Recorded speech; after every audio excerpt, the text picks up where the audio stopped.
John Henry Westen for LifeSite News, and I want to just tell you that I'm going to present some things here about Pope Francis for why we believe faithful Catholics actually have a duty before God to resist the attempts by globalists, the Vatican, even the Pope himself, to undermine, define dogma on moral questions, which is really what we deal with at LifeSite News, particularly around life and family issues.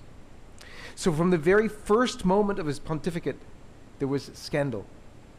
On the balcony with Pope Francis, with that tiny number of the College of Cardinals selected by the Pope to accompany him onto the balcony at his proclamation, was none other than Cardinal Daniels, a cardinal known to be dissident on abortion, having encouraged the King of Belgium to sign a pro-abortion law. He supported gay marriage and wore the rainbow stole. And if that isn't bad enough, he's the only cardinal caught on tape encouraging a victim of pedophile, incestuous sexual abuse not to report the abuse to authorities. On day 3, the Pope praised the heretic Cardinal Walter Casper for doing theology on the knees. He banished Cardinals Burke, Serra, and Müller.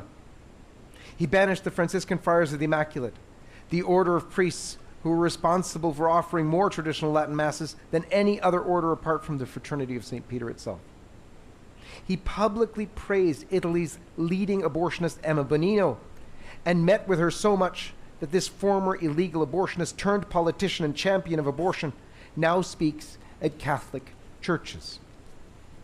He endorsed the UN Sustainable Development Goals, number 3.7 of which promotes abortion via the UN code words of universal access to sexual and reproductive health care and services. In 2015, he invited a transgender couple to the Vatican and called the two females, one of whom had mutilated herself to appear as a man, married and happy. He referred to the mutilated woman as he that was her but is he, thus surrendering the pronoun wars. Under Pope Francis, the Church did a 180-degree about-face on population control, whereas Pope John Paul II called the pro-life movement to fight depopulation at the United Nations. Pope Francis made the biggest population control advocates like Jeffrey Sachs, Paul Ehrlich, and Ban Ki-moon speakers at the Vatican itself. On July 16, 2016, he called cohabitation real marriage that had the grace of real marriage when referring to some northern Argentina who felt they were monogamous in their sexual relations. He committed what can only be called idolatry with the Pachamama scandal and continued it in Canada recently with the native shaman invoking one of the 4 directions to open the sacred circle of spirits to join them there, while Pope Francis and the attending cardinals all participated in the pagan ceremony with eyes closed and hands held reverently on their hearts.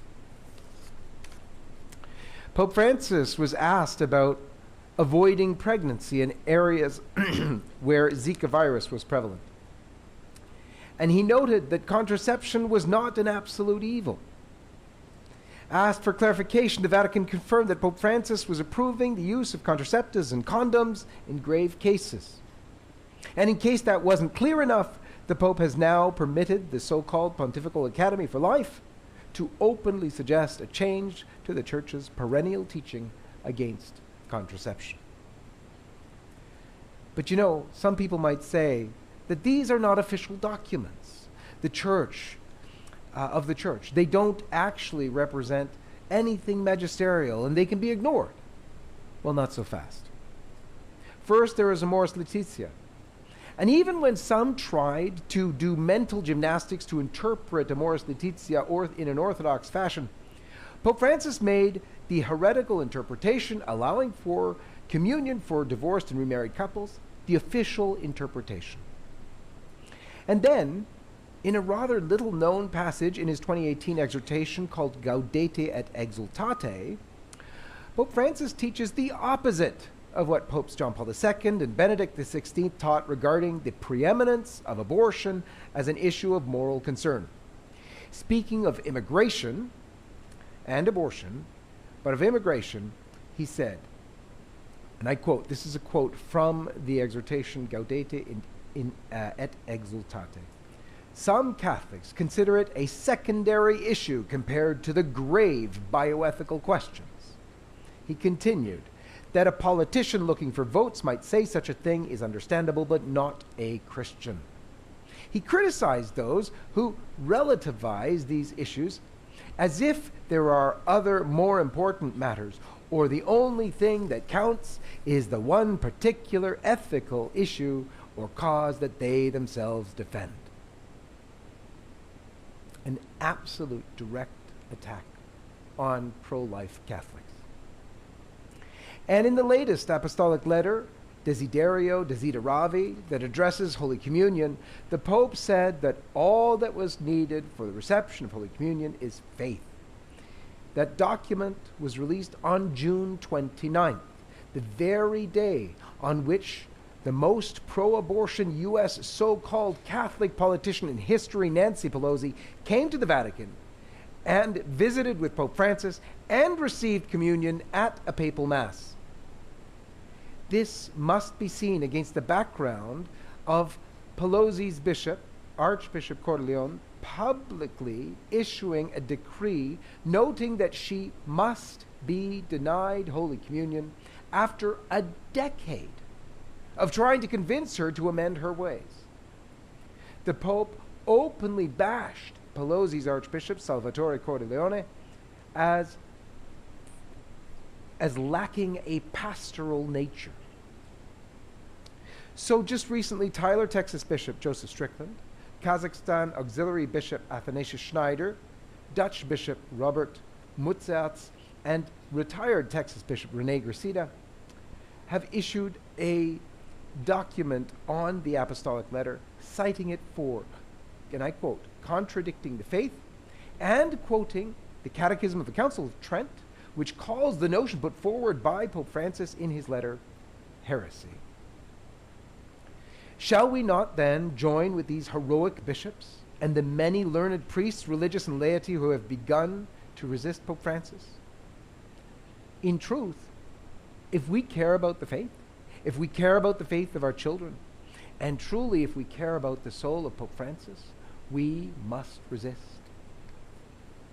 And you know, at LifeSite we pray every single day. All of LifeSite prays every single day for the conversion of Pope Francis, for Popes Francis and Pope Benedict. Please join us in that prayer. And our position is one of love. Love for Pope Francis, love for the Church, and love for our children, for whom we will resist this agenda to destroy the faith. Just a quick note before we return.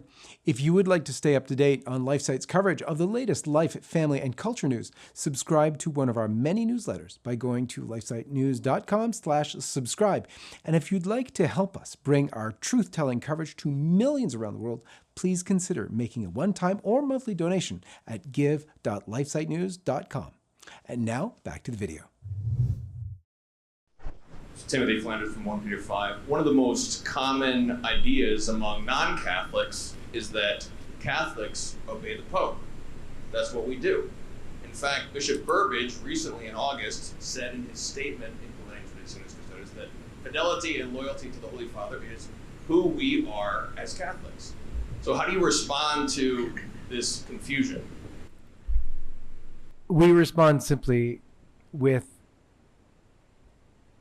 we don't know. This is the most confusing thing. And again, in my talk today, I said, I'm no theologian.